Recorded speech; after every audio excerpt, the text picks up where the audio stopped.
as of 11:30 last night, I received information that the ICC prosecutor Bersuda has concluded her preliminary examination against President Rodrigo Roa Duterte for the alleged crime of crimes against humanity. She will now seek judicial authorization from the pre-trial chamber of the ICC to formally conduct investigation against President Rodrigo Roa Duterte. I believe that the decision to move forward into a formal investigation stage is legally erroneous, politically motivated. It is legally erroneous because in the first place, the ICC has no jurisdiction over the subject matter of crimes against humanity as alleged in her information against President Rodrigo Roa Duterte. Secondly, the case, even for purposes of formal investigation, is barred by the principle of complementarity. And thirdly, the investigation is not pursuant or in aid of substantial justice. My first submission is that the ICC prosecutor has no jurisdiction. She alleged in the first instance that the Philippine war on drugs is an instance of a crime against humanity. What is a crime against humanity? A crime against humanity is defined under the statute of the ICC law as a widespread or systematic attack against civilians knowing that the subject of attack are civilians. I will ask the Philippine National Police, when you discharge your obligations under the so-called drug war, did you target civilians? Did you kill civilians willingly because they were civilians? Obviously, the answer is no. Were there deaths as an incident to a lawful operation in connection with the war against drugs? You did not target civilians as such. It was coincidental or collateral damage, either because the policeman had the right to defend himself using reasonable force, or they were in fact the subject of an attack and therefore justified by the principle of necessity and proportionality. Pasensya na po kayo. I know these are very technical language, but I speak now as a lawyer and as a member, the only Filipino member in the list of counsel of the International Criminal Court. So kapag ang laban po sa droga ay dahil ito po ay katungkulan ng pulis para ipatupad ang ating anti-drug laws, wala pong intensyon na manarget at pumatay ng sibilyan dahil sila'y sibilyan. Kung meron man mong kapatayan na nangyari, dahil ito po ay gumamit po ng tamang pagdahas ang ating at tamang puwersa ang ating kapulisan. Bukod pa rito, alam po natin, at mamaya po itatakil ko yan sa prinsipyo ng complementarity. Pangalawa, meron lang pong limited jurisdiction temporal, rationale temporal ang ICC. Dahil ang sinabi po nila na ang ating war against drug is a crime against humanity, yung rationale matériel, yung rationale temporaire is limited to June 30, 2016 until 17 March of 2019 when we withdrew from the ICC. Everything that happened before the President took office and implemented the war against drug, and everything that happened after 17 March of 2019 is clearly beyond the rationale temporaire jurisdiction of the ICC.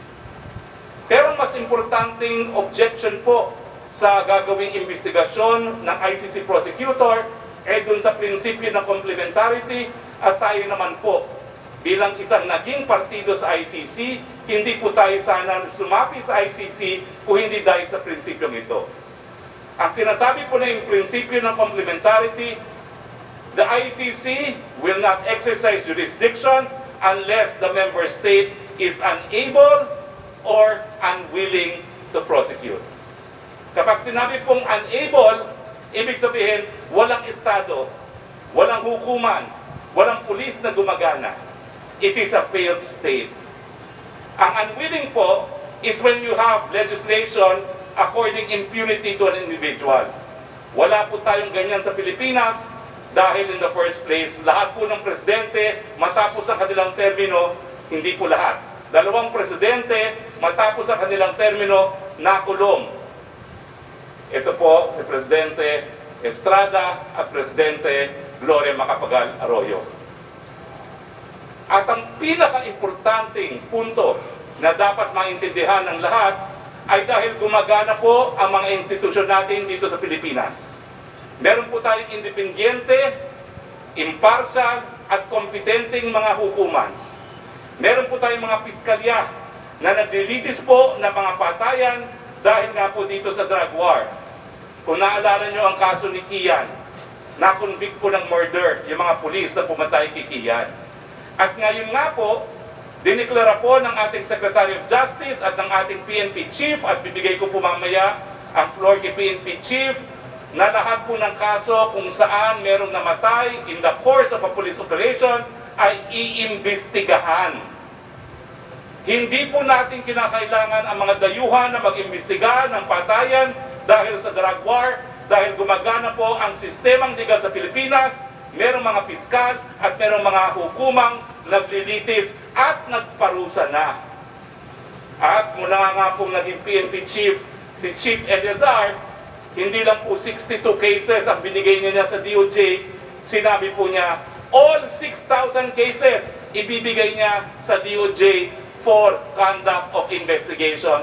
Bakit maghimasok ang International Criminal Court na pinakita na natin na kayang-kaya na mga lokal na institusyon na siyang mag-imbestiga sa mga krimen na ito? Because of complementarity, I am confident that the pre-trial chamber will reject the request for investigation. Pangatlo, it is not in pursuit of substantial justice. Bakit? Hindi na po tayo miyembro ng ICC. Ang karapatan at ang kakayahan ng hukuman para mag-imbestiga upang magsampa ng kaso ay nakasalalay sa kooperasyon ng Estado. Sinabi na po ng ating Presidente, hindi tayo magko-cooperate dahil hindi na tayo miyembro ng ICC. Kung sila ay magsasampa ng kaso, ang basihan ng ebidensya lamang nila ay ebidensya na ibinigay ng kaliwa na siyang pumapatay din ng ordinaryong mamamayan, gaya na nangyari doon sa football player, dyan po sa kailan lang po ang pangyayari. Yang mga patayan ng NPA, yan ang dapat tinitignan ng ICC, hindi ang patayan dahil po sa isang valid and legitimate exercise of police powers, the war against drugs. Sasayangin lang nilang panahon, sasayangin lang nilang resources ng hukuman dahil without cooperation from the Philippine state, hindi naman makakabuo ng kaso kung hindi base sa ebidensya na hearsay at galing mismo sa mga komunista at politikong kalaban ng presidente. Which brings me to the last point. Sino ba naghain niyang kasong yan? Hindi ba ngayon gustong tumakbo ng presidente o vice-presidente? Hindi ba politika ang dahilan kung bakit isinampa ang kasong yan? At politika rin ang dahilan kung bakit si Prosecutor Bersuda ay nagsampa. Dahil ang pula sa kanya, ang kinakasuhan lang niya, mga kapwa-Aprikano niya, kinakailangan niya magkaso ng hindi Aprikano para patunayan na hindi totoo na kaya lang niya magsampa ng kaso sa kapwa-Aprikano niya. And good luck to her political career in her home state, pero not at the expense of Presidente Rodrigo Roa Duterte. This is now a political issue. Hindi magko-cooperate ang presidente hanggang tapos na kanyang termino sa June 30 of 2022.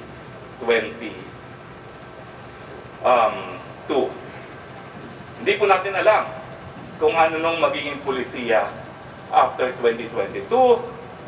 Yan po ay bibigyan ng kasagutan kung sino man ang susunod na presidente ng Pilipinas. Nais ko pong ibigay ang rostrum ngayon doon sa inaakusuhan ni Prosecutor Bersuda na pumapatay ng sibilyan dahil sila ay sibilyan ang namumuno ng institusyon ng kapulisan para sagutin. Totoo ba ang sinabi ng bersuda na yan ng kapulisang Pilipino pumapatay ng mga sibilyan dahil sila ay sibilyan? Hayaan naman natin si General Eleazar ang sumagot niya. Maraming salamat po. Thank you very much, Secretary Roque, sir. Now, let me call on